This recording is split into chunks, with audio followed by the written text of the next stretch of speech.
background is trying to shoot professionally, also teach a lot of law enforcement military organizations.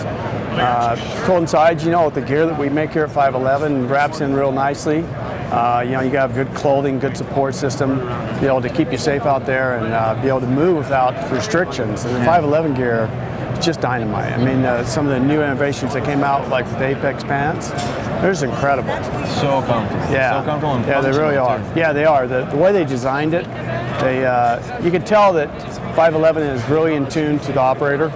People who are out there actually using it and giving the feedback, and they're fairly dynamic in changing things. They're not a company that's slow to move. They're very aggressive, which is good. It means we take those new ideas before we lose them and put them into the product. What do you typically like to wear? Do you like to wear a strike pant, Apex pant? Like what? Yeah, I really love the strike pant. It's a really robust pant, and the stretch in it, when you're going in and out positions where you're doing hand-to-hand or, different weapon shooting platforms, it gives with the shooter.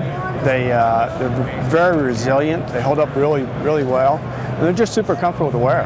Right. The pockets for the knee pads and the new knee pads that 511 came out with recently, you can go down on boulders and still be okay. It's like they're really fantastic. Awesome, right? Yeah, you don't even know they're there. That's the nice part about it. You don't have to worry about strapping a knee pad over the outside. They're in there all the time, which helps for operational, because in an operation or something like that, where you utilize them for undercover work, you're not going to have time to put those things in.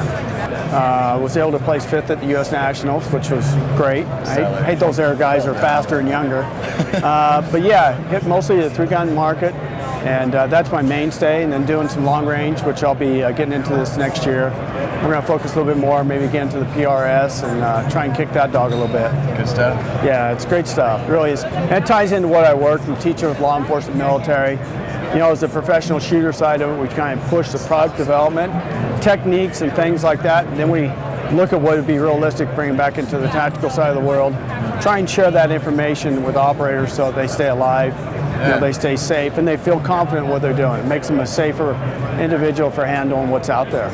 What's one of the things that you like most about teaching these tactical operators and enforcement and military? God and country.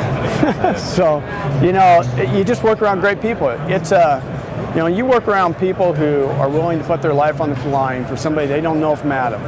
They may not go home tonight, and they're willing to be out there and try and help those victims, those people who are, being attacked or being victimized by others.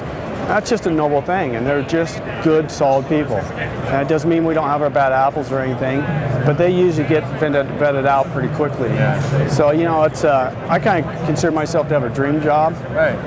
Working around great people, not only on the law enforcement, military side, but also industry-wide. Just good people.